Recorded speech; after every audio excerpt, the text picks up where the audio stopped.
Hi friends, అదేవిధంగా next question చూద్దాం. 4 marks question చూడండి. 39. A -1, B 5, 3 are opposite vertices of a square in the xy plane.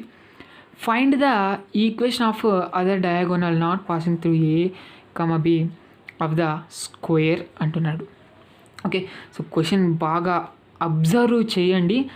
A B are opposite vertices of a square in the XY plane అన్నాడు. So XY plane అంటే ఏం లేదు, ఇలా మనకు X axis Y axis అనుకుందాము. ఓకేనా, ఈ ప్లేన్లో మనకు ఒక స్క్వేర్ అయితే ఉందంట. ఓకే, సో ఈ విధంగా స్క్వేర్ ఉందంట. చూడండి, A point B point are opposite vertices of a square. So ఇక్కడ మనకు ఆపోజిట్ వర్టిసెస్ అంట. ఇది ఏ అనుకుందాం, ఇది మనం బి అనుకుందాం. ఓకే, సో స్క్వేర్ యొక్క మనకు ఆపోజిట్ వర్టిసెస్ అనుకుందాం. సో అలాగైతే మనకు find the equation of other diagonal. ఇక్కడ ఒక డయాగోనల్ ఏర్పడుతుంది కదా. ఓకే, సో ఇది మనకు డయాగోనల్ అవుతుంది అనమాట. అలాగైతే find the equation of other diagonal. So ఇక్కడ మనకు ఈ డయాగోనల్ ఈక్వేషన్ కనుక్కోమంటున్నాడు. ఓకే, సో దీన్ని మనం సి పాయింట్, ఇది మనకు డి పాయింట్ అనుకుందాం. Find the equation of other diagonal not passing through AB అనమాట. సో ఇక్కడ మనకి ఏబి అనేది కాదు, ఇక్కడ మనకు సిడి అనేది మనకు ఈక్వేషన్ కనుక్కోవాల్సి ఉంటుంది. ఓకేనా, అదే ఈక్వేషన్ ఆఫ్ సిడి అనేది ఏంటి అని కనుక్కోవాల్సి ఉంటుంది అనమాట. ఇక్కడ చూడండి ఆన్సర్. సో ఇలా నేను పెన్సిల్తో గీసాను, మీరు ఎగ్జామ్లో కూడా ఇలా గీసుకోవచ్చు మీరు. ఏ పాయింట్ బి వర్టిసెస్. ఓకేనా, సో ఇక్కడ -1, ఇక్కడ మనకు 5, 3. ఇక్కడ మనకు సిడి అనేది మనకు లైన్ ఏదైతే ఉందో డయాగోనల్ అంటున్నారు కదా, ఇక్కడ మనకు స్క్వేర్ ఉంది కాబట్టి అది డయాగోనల్ ఈక్వేషన్ కావాలి. అంటే ఏంటంటే డిసి లేదా సిడి యొక్క మనకు సిడి యొక్క ఈక్వేషన్ అయితే కావాల్సి ఉంటుందన్నమాట ఇక్కడ మనకు. ఓకే, మీకు అర్థమవుతుందా? సో సిడి యొక్క ఈక్వేషన్ కావాల్సి ఉంటుంది. మరి ఎలా సాల్వ్ చేస్తాం అనేది ఇక్కడ వినండి ఒకసారి. ఇక్కడ మనకు స్క్వేర్ ఉంది. ఇక్కడ మనకు స్క్వేర్ అంటే ఏంటి, మనకు ప్రాపర్టీస్ తెలుసు కదా మీకు. స్క్వేర్ యొక్క ప్రాపర్టీస్ తెలుసు కదా మీకు. ఏం తెలుసు, డయాగోనల్స్ రెండు ఈక్వల్గా ఉంటాయి. So AB diagonal is equal to CD అనమాట. ఓకే, డిస్టెన్సెస్ సేమ్గా ఉంటాయి, డయాగోనల్స్ సేమ్గా ఉంటుంది అనమాట.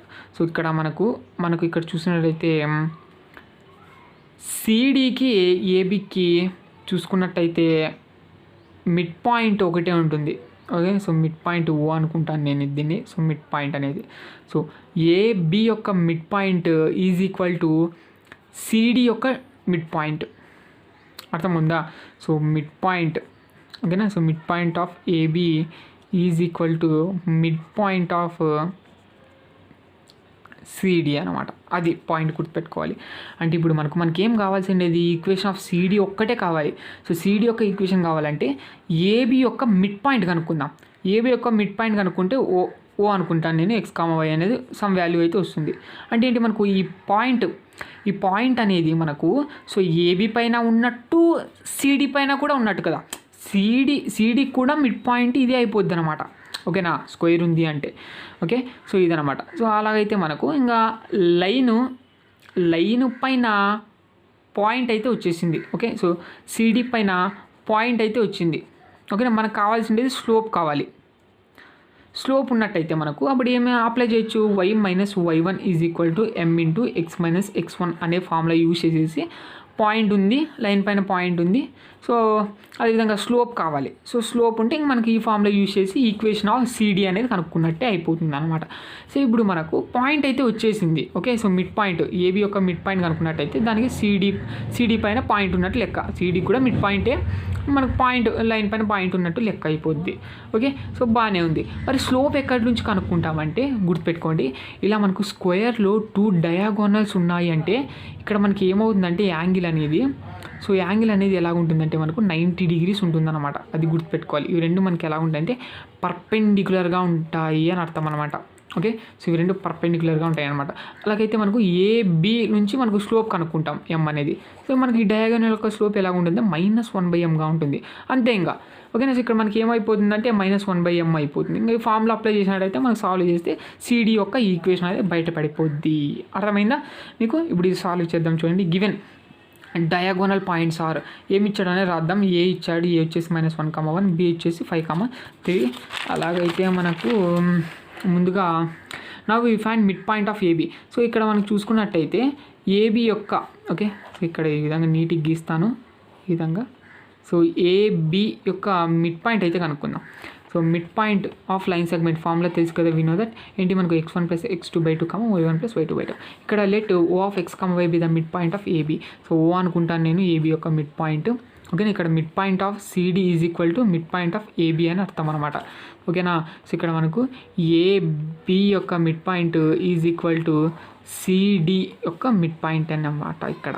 కాబట్టి మనకి ఇక్కడ ఓ అనుకుంటాను. ఇక్కడ O of x, y is equal to x1 + x2/2 y1 + y2/2. ఇక్కడ ఓ అనేది మిడ్ పాయింట్ కావాలి కాబట్టి మనకు ఇక్కడ ఏ అనేసి -1, 1 ఇది x1 y1, బి వచ్చేసి 5, 3 x2, y2. ఇక్కడ అప్లై చేసినట్టయితే మనకు O of x, y is equal to -1 + 5/2, 1 + 3/2. ఇక్కడ మనకు 4/2, 4/2. సో 4 1 4 2 సేమ్ మనకు 2, 2. సో ఇక్కడ మనకి ఏమైపోయిందంటే మిడ్ పాయింట్ 2, 2 అయితే అయిపోయిందనమాట. 2, 2 అనేది ఏంటి మనకు మిడ్ పాయింట్ అనమాట. ఇప్పుడు మనకు స్లోప్ ఆఫ్ ఏబీ అనుకుందాం. ఇప్పుడు పాయింట్ వచ్చేసింది మనకు సిడి పైన ఉన్న పాయింట్ అయితే వచ్చేసింది ఇది మనకు. సో ఇక్కడ మనకు స్లోప్ కావాలంటే ఏబీ యొక్క స్లోప్ కనుక్కుందాం. ఓకే, స్లోప్ ఆఫ్ ఏబీ ఏంటి formula y2 - y1 / x2 - x1 formula అనేది ఇక్కడ వేసేసాను. సో ఇక్కడ మనకు ఏ ఎంత పాయింట్ ఉంది మనకు ఇక్కడే రాసేసాను కదా, ఏబీ ఇక్కడ ఉంది. ఇక్కడ అప్లై చేయండి. ఇక్కడ జాగ్రత్తగా అప్లై చేసినట్టయితే మీకు 3 - 1 / 5 - -1. ఇక్కడ -1 అంటే +1. ఓకే, సో 3 - 1 అంటే 2 / 5 + 1 అంటే 6. 2 1 is 2 3 1/3. ఓకే, ఇక్కడ మనకు since AB perpendicular to CD, ఇక్కడ మనకు ఏబీ అనేది సిడి పర్పెండిక్యులర్గా ఉంటుంది. కాబట్టి మనకు ఏముంటుందంటే అప్పుడు మనకు స్లోప్ ఆఫ్ సిడి కావాలంటే -1/m అయితే అవుతుంది అనమాట. ఈజ్ ఈక్వల్ టు -1/m ఎంత ఉంది 1/3. సో దీన్ని ఈ సైడ్ పంపించినట్టయితే పైకి అప్పుడు మనకు -3 అనేది అవుతుంది అనమాట. ఇప్పుడు మనకు స్లోప్ వచ్చింది, పాయింట్ ఉందన్నమాట. ఈజీగా వేసుకుందాం. ఇంకా మనకు ఫార్ములా మనకు తెలుసు కదా, we know that the equation of the straight line having slope point ఉన్నప్పుడు ఏంటి మనకు y - y1 is equal to m × x - x1. ఇక్కడ వచ్చేసి మనకు m అంటే -1/m అయితే అవుతుంది అనమాట. ఓకే, అప్లై చేస్తాను ఇంకా నేను. Therefore the equation of other diagonal CD is అప్పుడు ఏమవుతుంది y - y1 is equal to -1/m × x - x1. ఇక్కడ మనకు -1/m అంటే ఎంత వచ్చింది, -3 వచ్చింది. 2, 2 అంటే మనకు ఇది x1 y1 అనుకోండి, ఒకటి అయిపోయాక సబ్స్టిట్యూట్ చేస్తే y - 2 is equal to -3 × x - 2. ఇక్కడ -3తో ఇంటూ చేసేద్దాం. ఇక్కడ y - 2 is equal to -3x -2 3 2 6 అనమాట. ఇది మనకు నెగిటివ్లో ఉండరాదు కాబట్టి ఈ సైడ్ వచ్చేస్తామని. So y - 2 + 3x - 6 is equal to 0. 3x + y - 2 - 6 -8 is equal to 0. ఇది ఈ విధంగా అనమాట. 3x + y - 8 is equal to 0 అనేది మనకు ఏంటి మనకు సిడి యొక్క ఈక్వేషన్ అనమాట. అంతే, అయిపోయి కనుక్కుంటాం అనమాట. అది